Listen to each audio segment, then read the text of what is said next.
ထိုင်းဝန်ကြီးချုပ်မြန်မာနိုင်ငံကိုရောက်ရှိနေချိန်မှာထိုင်းနိုင်ငံရောက်မြန်မာရွှေ့ပြောင်းလူသမား2ဦးလူသက်မှုနဲ့ဖမ်းဆီးခံထားရတာကိုတရားဥပဒေနဲ့အညီပြန်လည်စစ်ဆေးပေးဖို့တက်ကြွလှုပ်ရှားသူတွေဒီကနေ့ရန်ကုန်မြို့မှာတောင်းဆိုခဲ့ကြပါတယ်။စက်တင်ဘာလ15ရက်နေ့ကထိုင်းနိုင်ငံကော့ထောင်ကျွန်းမှာပြည်ထောင်နိုင်ငံသား2ဦးတပ်ဖြတ်ခံရတဲ့တရားခံအဖြစ်မြန်မာရွှေ့ပြောင်းလူသမား2ယောက်ကိုထိုင်းအာဏာပိုင်တွေကဖမ်းဆီးထားတဲ့အပေါ်မှာဝေဖန်ခဲ့ကြတာပါ။ထိုင်းဝန်ကြီးချုပ်ခီးစဉ်အတွင်းဆန္ဒထုတ်ဖော်မှုအကြောင်းကိုတော့ VOA သတင်းတော်ကိုစီသူကပြောပြပါမယ်ရှင်။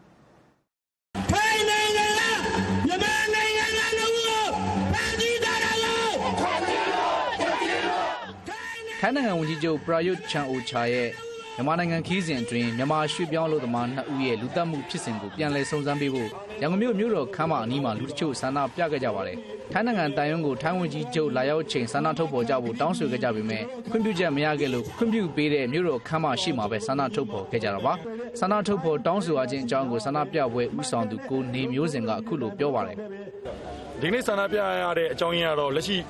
ရန်ကုန်မြို့ကိုရောက်ရှိလာမယ့်ထိုင်းဝန်ကြီးချုပ်ကိုထိုင်းနိုင်ငံတော်ထဲမှာလွန်ခဲ့တဲ့တပ်ပတ်ကျော်ကဖြစ်ပွားခဲ့တဲ့ဗြိတိန်နိုင်ငံသား2ဦးတပ်ဖြတ်တဲ့အမှုမှာကျူးလွန်တယ်လို့ဆွဆွဲပြီးတော့လူသက်တရားခံတွေအဖြစ်ဖမ်းဆီးထားခံရတဲ့ကျွန်တော်နိုင်ငံသား2ဦးအမှုနဲ့ပတ်သက်ပြီးတော့အမြန်ဆုံးအဆုံးပြန်လဲစီစစ်စုံစမ်းပေးဖို့ထိုင်းအစိုးရတပ်ဆိုင်တဲ့တာဝန်ရှိသူဝန်ကြီးချုပ်ကိုတောင်းဆိုခြင်းဖြစ်ပါတယ်ထိုင်းနိုင်ငံကော့တောင်ကျွန်းလို့ခေါ်တဲ့လိတ်ကျွန်းမှာဗြိတိန်နိုင်ငံသား2ဦးအသက်ခံရမှုအပေါ်မြန်မာရွှေ့ပြောင်းလူသမား2ဦးကိုဖမ်းဆီးထားတာပါဒါပေမဲ့ထိုင်းရဲတပ်ဖွဲ့ရဲ့ဆောင်ရွက်ချက်တွေအပေါ်မှာတော့ဝေဖန်မှုတွေထွက်ပေါ်နေပါတယ်တပ်တွေအထောက်ထားတွေဟာခိုင်မာမှုမရှိတဲ့အတွက်ပြန်လည်စစ်ဆေးပေးဖို့ဆန္ဒပြသူတွေကတောင်းဆိုခဲ့ကြပါတယ်ဒီအမှုကိုနိုင်ငံတကာအသိမှတ်ပြုစုံစမ်းစစ်ဆေးရေးတွေလုပ်ပြီးတော့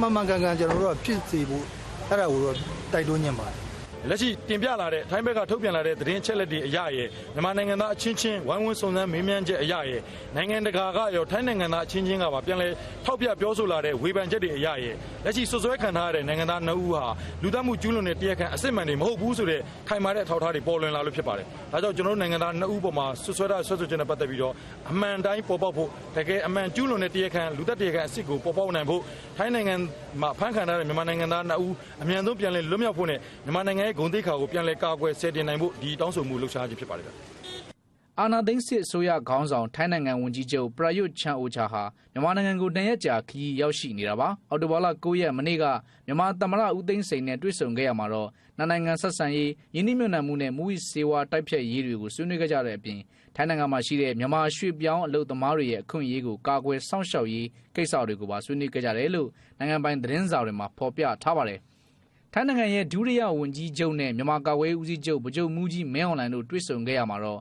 လိတ်ကျွန်းလူသက်မှုဖြစ်စဉ်နဲ့ပတ်သက်ပြီးဖြစ်စဉ်အမှန်ပေါ်ပေါက်စေရေးဥပဒေနဲ့အညီဆောင်ရွက်ပေးဖို့ဗိုလ်ချုပ်မှူးကြီးမင်းအောင်လှိုင်ကပြောဆိုခဲ့တယ်လို့သတင်းတွေမှာဖော်ပြထားပါတယ်။ထိုင်းနိုင်ငံဝန်ကြီးချုပ်ပရာယွတ်ချန်အိုချာဟာဒီကနေ့မှာတော့မြန်မာနိုင်ငံကိုရောက်ရှိနေတဲ့ထိုင်းနိုင်ငံကယင်းနှိမ့်မြုံနယ်သူတွေနဲ့ရန်ကုန်မြို့ထိုင်းနိုင်ငံတန်ယုံမှာတွေ့ဆုံခဲ့ပြီးတော့ထိုင်းနိုင်ငံကိုပြန်လည်ထွက်ခွာသွားပြီဖြစ်ပါတယ်ခင်ဗျာ။